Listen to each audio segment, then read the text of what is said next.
Супер. Мерси. Супер. Радвам се, че ти харесва. Идвай по-често.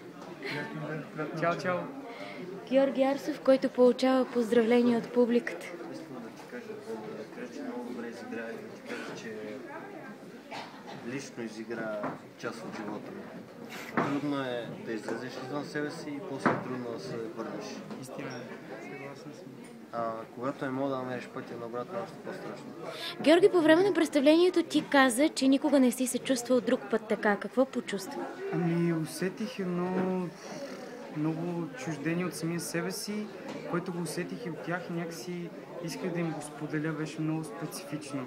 Някакси се загубих в самия себе си и после цялото останало нещо беше търсене да се намеря. Може ли